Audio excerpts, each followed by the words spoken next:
A heartfelt welcome to all of you to the first, most important episode of our Veda series. I am Wisdom for you, and today we are about to embark on a magnificent journey. This is not just a journey to know history, it is a spiritual quest to rediscover our roots, our culture, our heritage, and our true identity. In this series, we are going to learn in detail about the Vedas, the most ancient, profound, and immense wealth of knowledge in human history. What are the Vedas? Who composed them? What is their significance? How have they been preserved for thousands of years? How can these ancient texts guide the modern world of today? We are going to explore many such interesting and thought-provoking topics today. Let us come together to learn about this priceless treasure that our ancestors have given us.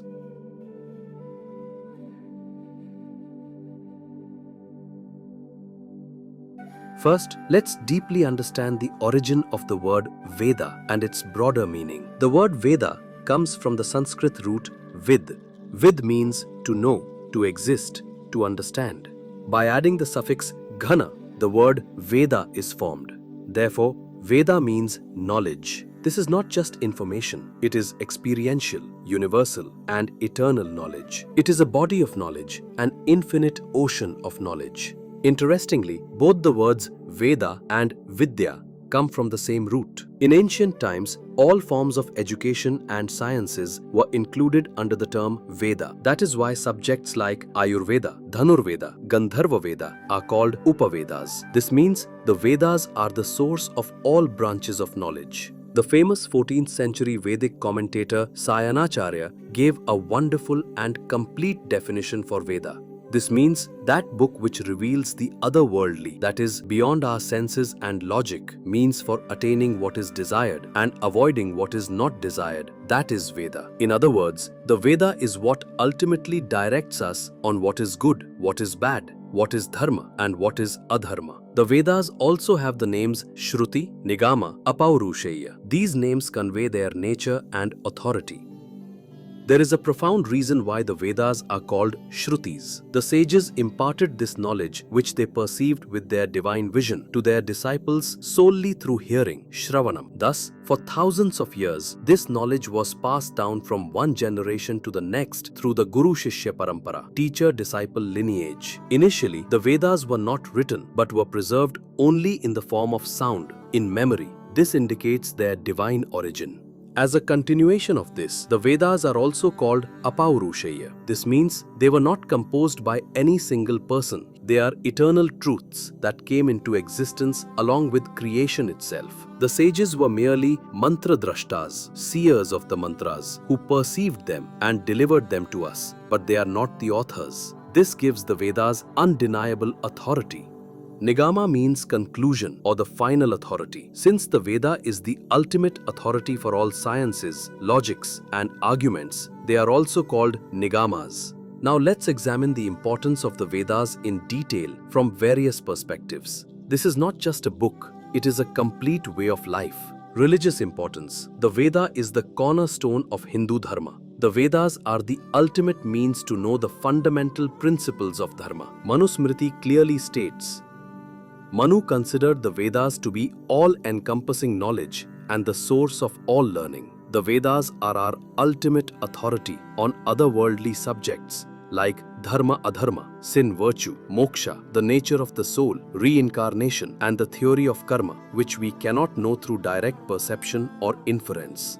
Cultural and social importance. The Vedas are the lifeblood of Indian culture. Our festivals, celebrations, wedding ceremonies, and the Shodasha Samskaras, 16 rites of passage from birth to death, are all linked with Vedic mantras. The structure of ancient Indian society, the family system, guru-disciple, husband-wife, mother-father relationships, and the Varna system, based on the division of labor, are clearly described in the Vedas. The Purusha Sukta in the Yajurveda describes society as parts of the body of a cosmic being, Virat Purusha, which symbolizes social integrity and mutual dependence.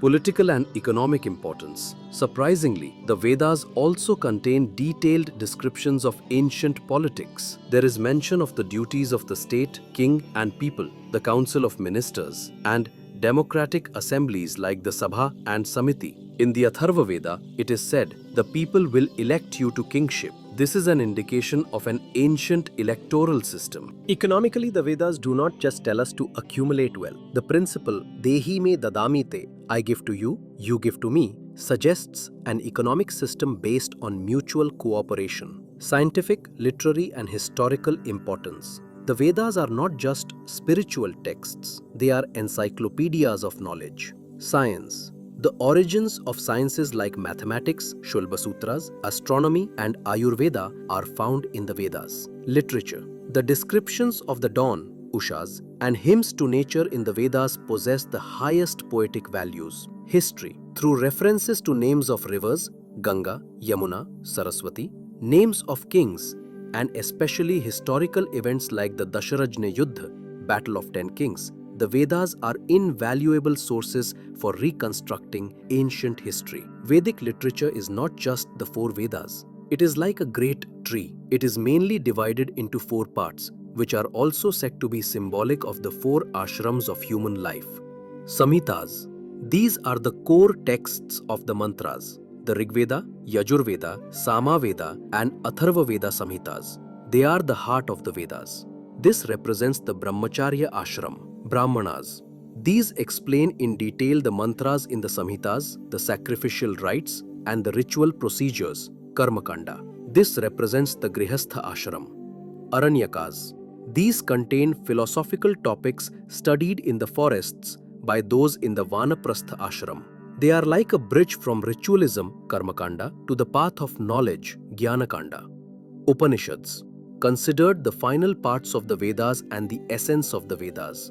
They discuss the highest spiritual and philosophical doctrines like Brahman, Atman, and Moksha. That is why they are also called Vedanta, the end or culmination of the Vedas. This represents the Sannyas ashram. The pronunciation of Vedic mantras is a science of utmost precision. It is based on meter, chandas, and accents, swaras. Vedic meter. There are many meters in the Vedas, such as Gayatri, Trishtup, Jagati, and Anushtup. Each meter has its own rhythm and power. The famous Gayatri mantra is in the 24-syllable Gayatri meter.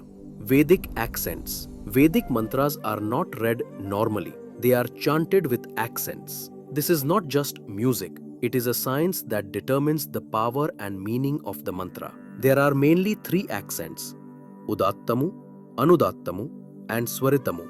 Udatta, high pitch, usually has no mark. Example, Soma Yagnasya. In Yagnasya, the syllable Gnya is Udatta. Anudatta, low pitch, a horizontal line below the letter. Example, Agni Mile, A is Anudatta. Swarita, circumflex or commine pitch, a vertical line above the letter. Example, Agni Mile, Mi is Swarita. In the Sama Veda, the Udatta, Anudatta, and Swarita are represented by numbers. In this way, each mantra is recited in simple or complex methods. If pronounced incorrectly, the meaning changes. A Puranic story tells that because the word Indrashatru was mispronounced, Vritrasura was killed by Indra. This shows the importance of the accents. Now we come to the most interesting and proudest topic. In an age without writing, printing, or computers, how did our ancestors manage to protect the Vedas without a single letter being lost? The wonderful scientific method behind this is the Vikritis. This is like the world's oldest and most effective error correction code. The words of the mantras were memorized in many complex patterns: forwards, backward, in pairs, and in threes. There are 8 types: Jata, Mala, Shikha, Rekha, Dwaja, Danda, Ratha, and Ghana. Among these, Ghanapatha is the most complex. A word is repeated 13 times while chanting. If a Ghanapathi, one who has mastered Ghanapatha, can recite a mantra without errors, it is the ultimate benchmark for the purity of that mantra. For example, if there are 3 words, 1, 2, 3, they are pure in the Samhita Pata. Their form is 1, 2, 3. In the Pada Pata, they are recited as 1, 2, 3. In the Kramapata, they are recited as 1, 2, 2, 3, 3, 4. When it comes to Jata Pata, they are recited as 1 2 2 1 1 2 2 3 3 2 2 3. In Ghanapata, they are recited as 1 2 2 1 1 2 3 3 2 1 1 2 3. Now let's see the form of a mantra in the same way. Samhita Pata, reciting the original mantra completely and correctly. O Shadhayah Samvadante Somena Saharaja. Padapata. In Padapata, each word is pronounced separately. O Shadhayah Samvadante Somena Sah Raja. Kramapata. In Kramapata, pairs of words are recited in a systematic sequence. O Shadhayah Samvadante Vadante Somena Sah Raja Rajaiti Raja. Jatapata. In Jatapata, the sequence of words is recited extensively, forward, backward, and forward again. O Shadhayah O Shadhayah Vadante Vadante. Ghanapata. Ghanapata is a difficult method where words are joined together and then recited in a broken form. O Shadhayah O Shadhayah Vadante O Shadhayah Vadante. The remaining Malapata, Shikhapata, Rekha, Dhwaja, Danda and Ratha methods are recited proficiently only by Vedic scholars. It is because of this amazing memory and rigorous practice that the Vedas are available to us today in their original form. Can these texts from thousands of years ago offer solutions to the problems of the 21st century? Absolutely. Environmental consciousness. The Vedas teach us to worship nature as a deity. Hymns like the Prithvi Suktam teach us to respect the earth as our mother. This is a great solution to today's environmental crisis. Mental health. Modern science also agrees that chanting Vedic mantras, yoga, and meditation keep the mind calm. Social harmony. Vedic messages like Vasudhaiva Kutumbakam, the whole world is one family, and Samgat Chadvam Samvadadvam, walk together, speak together, are extremely necessary for today's divided world. A complete life. The Vedas teach how to lead a balanced and complete life through the four Purusharthas: Dharma, Artha, Kama, and Moksha. Friends, this is just one drop in the great ocean of the Vedas. Today, we have comprehensively learnt what Veda is, its importance, its structure, and the wonderful methods that preserved it. The Vedas are not just books for worship. They are the foundation of our culture, our knowledge, and our very existence. It is the responsibility of all of us to study them. In the next episode of our Veda series, we will delve into the Rig Veda, which is praised as the first book of mankind. Who are the deities in it? What are the secrets in the Agni, Indra, and Soma Suktas? What was society like in that era? We will explore many such thrilling topics. If you like this video, please like it and share it with your friends and family. And be sure to subscribe to our channel. If you have any questions about the Vedas, ask them in the comments below. We will try to answer them in our next videos. Let's meet again in the next episode. Until then, Namaskaram.